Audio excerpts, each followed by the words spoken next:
پاکستان اور ترکیہ کی سرحدیں نہیں ملتی، لیکن دل ضرور ملتے ہیں۔ ترکیہ جمہوریہ دنیا کا ایک ایسا منفرد ملک ہے جس کے باسیوں کے تعلقات سرزمین پاکستان میں بسنے والے لوگوں سے قیام پاکستان 1947 بلکہ قرارداد لاہور 1940 سے بھی پہلے تاریخ میں نمایاں طور پر ملتے ہیں۔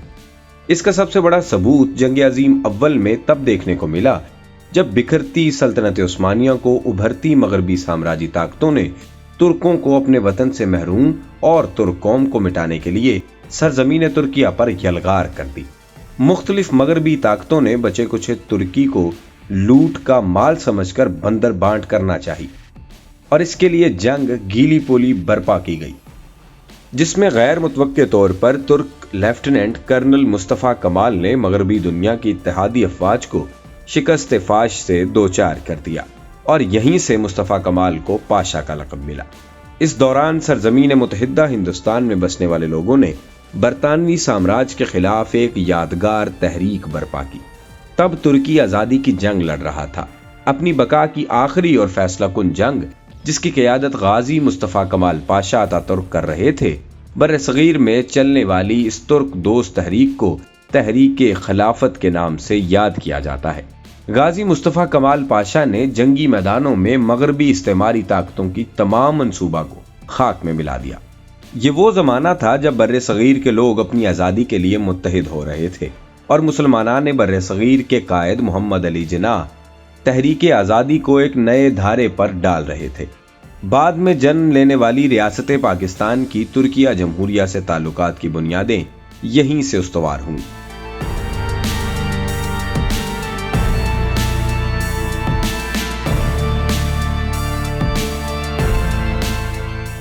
ترکوں نے اپنی جنگ کامیابی سے جیتی اور عوامی جمہوری انقلاب برپا کر کے 1923 میں ترکیہ جمہوریہ کی بنیاد رکھی۔ مصطفیٰ کمال پاشا نے جہاں ایک طرف مغربی استعماری قوتوں کو شکست دی تو دوسری طرف ایک آئینی جمہوری ریاست کا قیام بھی یقینی بنایا۔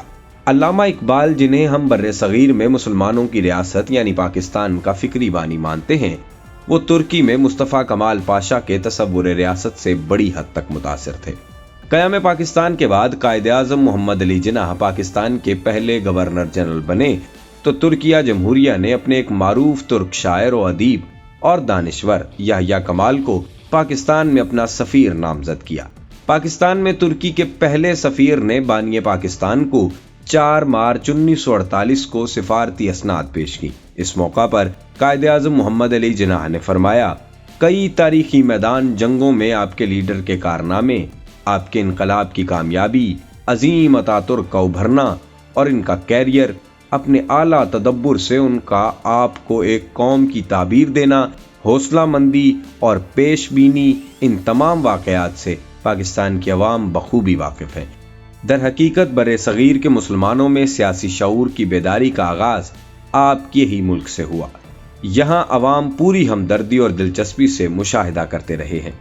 اس کے بعد تاریخی، سماجی اور روحانی طور پر دونوں قوموں کے مابین تعلقات سفارتی سطح پر قائم ہو گئے۔ ترکی اور پاکستان نے ہر دور میں ثابت کیا ہے کہ دونوں ممالک کے مابین تعلقات میں کبھی کمی نہیں آئے گی۔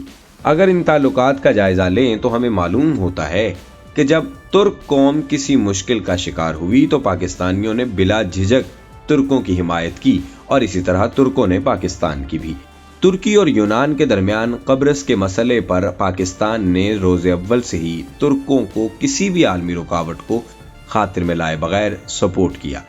جب 1974 میں ترکی نے وزیر اعظم بلند ایجوت مرحوم کی حکومت میں قبرصی ترک عوام کو جاری خانہ جنگی سے نجات دلوانے کے لیے آپریشن کیا تو پاکستان نے کھل کر ترک حکومت کا ساتھ دینے کا اعلان کر دیا۔ اس وقت پاکستان میں ذوالفقار علی بھٹو کی حکومت تھی اور انہوں نے ترکی کی ہر طرح سے مدد کا سرکاری سطح پر اعلان کر دیا۔ سرد جنگ کے زمانے میں دونوں ممالک RCD اور سینٹو جیسے علاقائی اتحاد میں شامل رہے تو تب بھی دوست تھے، اور جب یہ عالمی اتحاد ختم ہوئے تب بھی باہمی دوستی میں کمی نہ آئی۔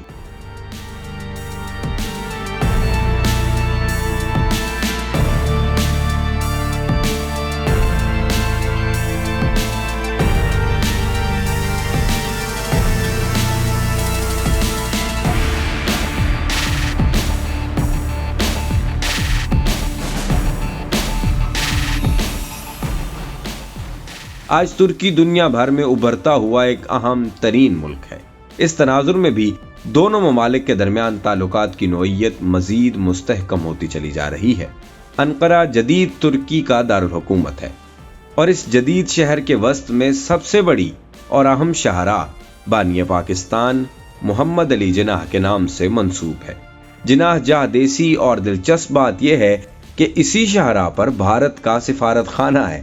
ذرا تصور کریں کہ ترکی میں بھارتی سفارت خانے کے تمام دستاویزات پر جب جناح جاہ دیسی لکھا جاتا ہوگا تو بھارتیوں کی کیا کیفیت ہوگی۔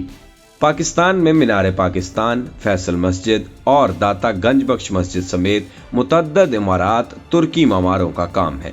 اس وقت ترکی اور پاکستان تقریباً تمام علاقائی اور عالمی معاملات میں ایک صف میں کھڑے ہیں۔ دونوں ممالک کے یہ آئیڈیل تعلقات در حقیقت ایک فطری اتحادی کے طور پر دیکھے جا سکتے ہیں۔ اگر افغانستان کے مسئلے میں ترکی اپنے ازبک نسلی تعلقات کے حوالے سے اور نیٹو کا رکن ہونے کے ناطے ایک خاص سیاسی مقام رکھتا ہے، تو اسی طرح افغانستان پاکستان کی خارجہ پالیسی کا اہم ترین ستون ہے۔ 9/11 کے بعد ترکی اور پاکستان افغانستان کے مسئلے پر ایک دوست اور اتحادی کے طور پر بیشتر معاملات میں ایک موقف پر رہے، اور ہم نے دیکھا دونوں دوست ممالک افغانستان میں عالمی طاقتوں کی حکمت عملی کے علاوہ اپنے طور پر بھی مصروف کار رہے۔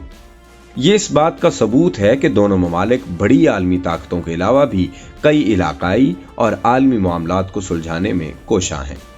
ترکی اور پاکستان متعدد شعبوں میں شریک کار ہیں، خصوصاً دفاعی حوالے سے، لیکن اگر ان گہرے تعلقات سے ہم مزید فوائد بھی حاصل کر سکتے ہیں، خصوصاً تعلیم، صحت، صنعت، تجارت اور زراعت کے شعبوں میں۔